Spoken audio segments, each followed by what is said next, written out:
Hello everyone, this is Professor Sana Ansari and today we are going to discuss about the meaning and concept or we can say elements of liberalization. आज के इस video में हम discuss करने वाले हैं liberalisation क्या होता है, मीनिंग ऑफ लिबरलाइजेशन क्या है, इसका मतलब क्या होता है, इसके क्या कंसेप्ट्स हैं और इसके कुछ एलिमेंट्स हैं जो आज के इस वीडियो में हम डीपली स्टडी करने वाले हैं. ठीक है. सो यहाँ पर one by one first of all तो हमें ये जानना होगा कि what do you mean by the liberalisation.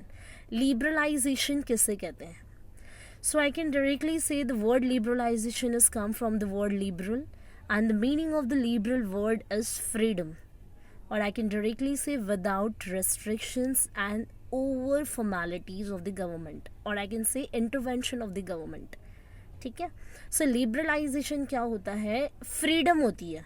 And ये जो फ्रीडम जो हम बात कर रहे हैं वो स्पेशली होता है इंडस्ट्रीज़ के लिए. इंडस्ट्रीज़ में प्रायर टू 1991 अगर हम देखेंगे तो काफ़ी सारी फॉर्मेलिटीज़ होती थी. किसी भी इंडस्ट्रीज़ के सेटअप के लिए बहुत सारे प्रोसीजर्स, गवर्नमेंट का इंटरवेंशंस होता था, बहुत सारी फॉर्मेलिटीज़, डॉक्यूमेंटेशंस करने पड़ते थे और बहुत सारे ऑब्स्टिकल्स होते थे जिन्हें क्रॉस करके हम हमारी इंडस्ट्रीज़ का सेटअप कर पाते थे प्रायर टू 1991. ठीक है. बट लिबरलाइजेशन कब से स्टार्ट हुआ है, क्यों स्टार्ट हुआ है, आज के इस वीडियो में हम इस चीज़ को डीपली डिस्कशन करने वाले हैं. ठीक है. So let's take meaning of liberalization. Liberalization के मीनिंग क्या है इसे हम यहाँ पर देख लेते हैं shortly. The term liberalization refers to freedom of business enterprises from excessive government controls. पहले क्या होता था, गवर्नमेंट का बहुत ही ज़्यादा कंट्रोल एंड गवर्नमेंट की ओर से बहुत ही ज़्यादा रूल्स एंड रेगुलेशंस को फॉलो करने पड़ते थे. बहुत ही सारी फॉर्मेलिटीज़ एंड प्रोसीजर्स से होते हुए हम हमारे इंडस्ट्रीज़ का सेटअप करते थे, या फिर कोई भी बिजनेस एंटरप्राइजेस या फर्म ही क्यों ना हो कोई पर्टिकुलर, उसके सेटअप के लिए हमें बहुत ही ज़्यादा एक्सेसिव गवर्नमेंट कंट्रोल्स को फेस करना पड़ता था. लेकिन ये जो लिबरलाइजेशन है ये कब आया है? तो आप अगर देखोगे तो इंडस्ट्रियल पॉलिसी 1991 में बनाई गई थी, जहां पर हमें ये लिबरलाइजेशन वर्ड मिला है. 1991 के बाद यहाँ पर लिबरल हो गया है, जो हमारा बिजनेस एंटरप्राइजेस का सेटअप होता है, इंडस्ट्रीज़ का जो सेटअप करते हैं उसको लिबरल कर दिया गया. मतलब फ्रीडम मिल गई है जहाँ पे गवर्नमेंट के एक्सेसिव कंट्रोल्स को हमें फेस करना नहीं पड़ता है. ठीक है. सो ये जो इकोनॉमिक लिबरलाइजेशन डिसीजन फॉर्म किया गया था, ये इसके जो फॉर्मर हैं वो है हमारे prime minister PV Narasimha Rao. ठीक है. सो यहाँ पर हम कुछ एलिमेंट्स के बारे में डिस्कशन करेंगे एंड ये क्या चीज़ें हम यहाँ पर डीपली देखने वाले हैं. मीनिंग में एक और पॉइंट को डिस्कस कर लेते हैं. There are less licensing and other formalities to be followed by business firm due to the reforms introduced by the industrial policy 1991. Just because of liberalization, or I can say industrial policy 1991, less licensing हो गया है. मतलब यहाँ पे काफ़ी सारी formalities को follow नहीं करना पड़ता किसी भी पर्टिकुलर बिजनेस फर्म को, एंड लाइसेंसिंग भी क्या हो गया है, काफ़ी सारे कैंसिल कर दिए गए और लेस कर दिए गए, कम कर दिए गए, just because of the introduction of industrial policy 1991. Okay. So now हम यहाँ पर कुछ concepts and elements of liberalization देखने वाले हैं, जिसमें फर्स्ट पॉइंट है हमारा, that is the licensing of industries. अगर आपने अभी प्रॉपरली इस वीडियो को सुना है तो इससे पहले मीनिंग के सेकंड पॉइंट में ही मैंने बताया less licensing for the business firms and business enterprises. So यहाँ पर डी लाइसेंसिंग ऑफ इंडस्ट्रीज है. डी लाइसेंसिंग का मतलब होता है लाइसेंसिंग का कम कर देना या उन्हें कैंसिल कर देना. अगर प्रायर टू 1991 के अकॉर्डिंगली हम देखेंगे, traditional concept was full of licensing procedures and जो over excessive documentations and formalities होती थी, जिसमें उसी के कंपैरिजन में 1991 जो इंडस्ट्रियल पॉलिसी रिफॉर्म की गई है वहाँ पे लाइसेंसिंग को बहुत ही ज़्यादा कम कर दिया गया. एंड लिमिटेड कुछ ऐसी इंडस्ट्रीज़ हैं जिनके सेटअप के लिए अ पर्सन और business firm need to be do the procedures which is related to licensing.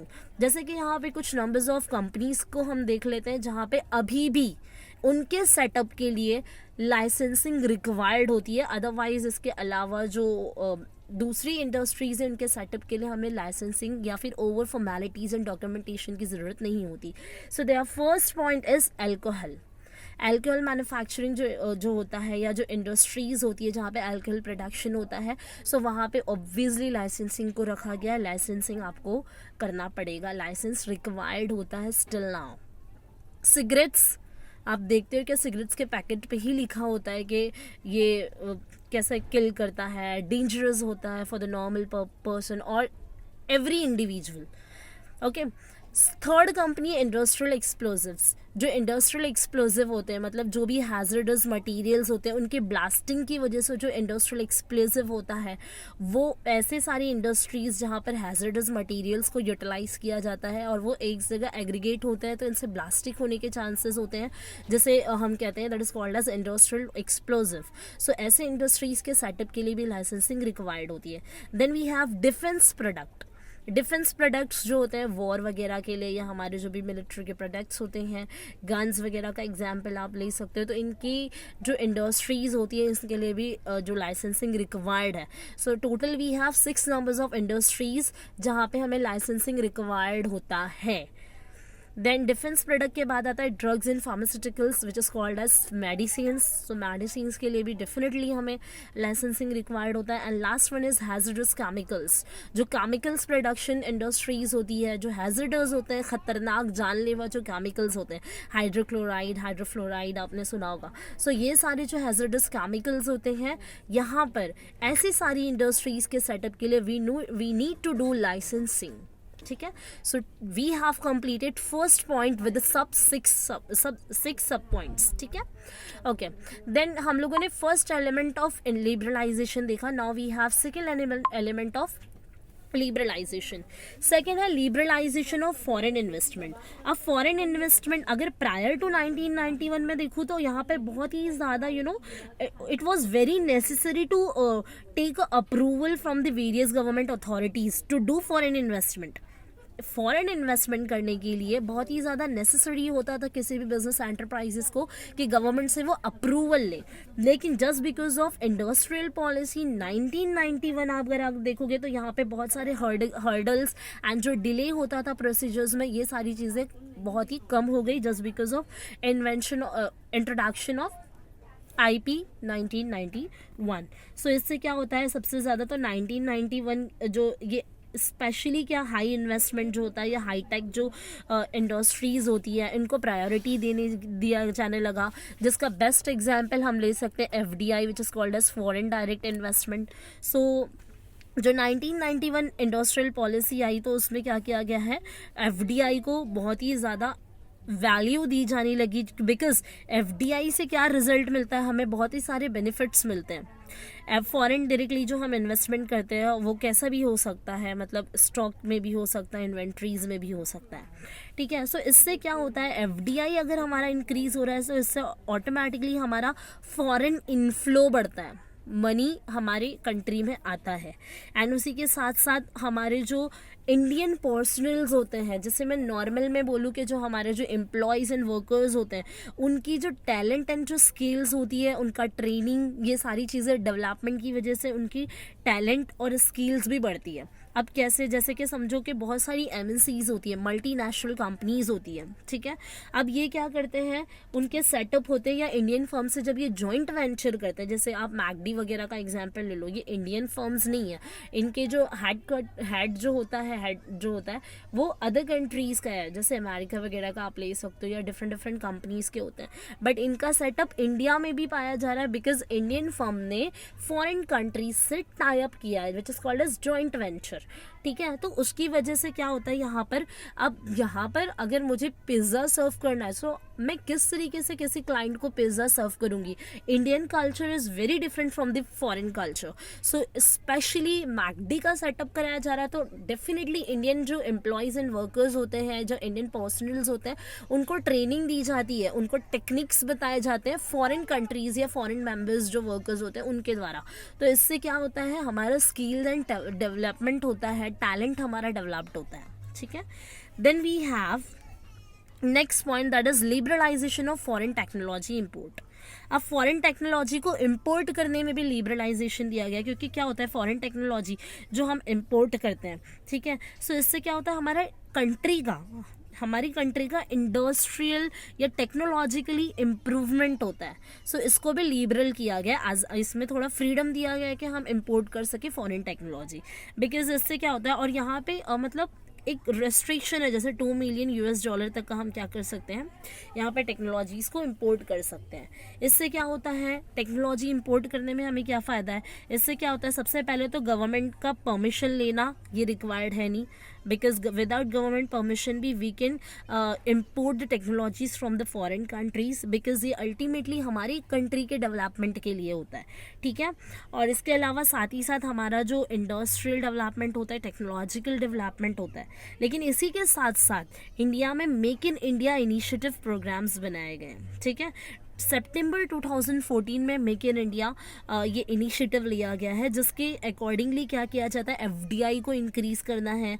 अब इसमें सारी चीज़ें ये भी आती है कि हमें कहीं ना कहीं इम्पोर्ट, ये जो फॉरेन टेक्नोलॉजी हम इम्पोर्ट कर रहे हैं इसको भी रिड्यूस करने को कहा गया है मेक इन इंडिया इनिशिएटिव में. बिकॉज इससे क्या होगा, हमारा फॉरेन आउटफ्लो नहीं होगा. ठीक है. और साथ ही साथ हम खुद से उस चीज़ों का इम्प्रूवमेंट एंड डेवलपमेंट कर पाएंगे, which is called as technology को अडॉप्ट करना, टेक्नोलॉजी इन्वेंशन करना. ठीक है. Then we have liberalization of industrial location. अब इंडस्ट्रीज को कहाँ पे लोकेट करना है, प्रायर टू 1991 बहुत ही डिफिकल्ट होता था, बट 1991 के बाद कुछ रिस्ट्रिक्शंस एंड कुछ रूल्स एंड रेगुलेशंस फ्रेम किए गए हैं, जहाँ पर गवर्नमेंट का ज़्यादा इंटरवेंशन नहीं होगा, साथ ही साथ ज़्यादा अप्रूवल या फॉर्मेलिटीज़ को फॉलो नहीं करना पड़ेगा किसी भी बिजनेस एंटरप्राइजेस या बिजनेस फर्म को. कैसे, अब इंडस्ट्रियल लोकेशन में क्या है, इंडस्ट्रियल लोकेशन के लिए फर्स्ट जो हमारा एक रूल है, ठीक है, वो ये होता है कि आप इंडस्ट्रीज को as a enterprises, as a business enterprises, I can set up my industries, I can locate my industries anywhere in the country. मैं कंट्री में कहीं भी मेरा इंडस्ट्री का सेटअप कर सकती हूँ, बट एक्सेप्ट द सिटीज़ जिसका पॉपुलेशन ओवर 1 मिलियन होता है. ऐसे सिटीज़ होती है, ठीक है, या ऐसा कोई स्टेट है या कोई भी सिटी है जहाँ पे 1 मिलियन से ज़्यादा पॉपुलेशन है, तो वहाँ पर मैं मेरा जो इंडस्ट्री का सेटअप नहीं कर पाऊँगी. बट अगर उससे बिलो है सो आई कैन डू. ठीक है. इसके अलावा एक और चीज़ है, अगर कोई पॉल्यूटिंग इंडस्ट्री है, मतलब जैसे कि हैजर्डस केमिकल्स का प्रोडक्शन करना जहाँ से पोल्यूशन होगा, it can be noise pollution, air pollution, water pollution, तो इस पॉल्यूटेड इंडस्ट्रीज़, अगर पॉल्यूटिंग इंडस्ट्रीज़ का सेटअप करना है तो आपको जो भी सोसाइटी है या जो भी सिटी है उससे 25 किलोमीटर्स अवे जाकर, 25 किलोमीटर्स दूर जाकर आपकी इंडस्ट्री को सेटअप करना है. तो इंडस्ट्रियल लोकेशन में only 2 rules are there. First जो मैंने बताया कि आपका जो पॉपुलेशन होना चाहिए, it should be below the 1 million population. And second मैंने आपको बताया कि जो भी पॉल्यूटिंग इंडस्ट्रीज जैसे कि हैजर्डस केमिकल का इंडस्ट्री सेटअप करना है, तो यहाँ पर आपको 25 किलोमीटर सोसाइटी से दूर रहकर ये क्रिएट करना होगा. And now the last point is autonomy to public sector units. जो पब्लिक सेक्टर्स यूनिट्स होते हैं, पहले कैसा होता था, जो पब्लिक सेक्टर्स यूनिट्स होते थे वहाँ पे ज़्यादा ऑटोनॉमी नहीं होता था, लाइक लिबरलाइजेशन, लिबरल होना, फ्रीडम होना, आज़ादी होना. लेकिन यहाँ पे क्या क्या है, पब्लिक जो एक्चुअली क्या होता है ना, नॉर्मली जो गवर्नमेंट होती थी वो बोर्ड ऑफ डायरेक्टर्स होते हैं. जैसे पब्लिक सेक्टर्स यूनिट्स का हम देखेंगे तो बोर्ड ऑफ डायरेक्टर्स होते हैं जो डिसीजन लेते हैं.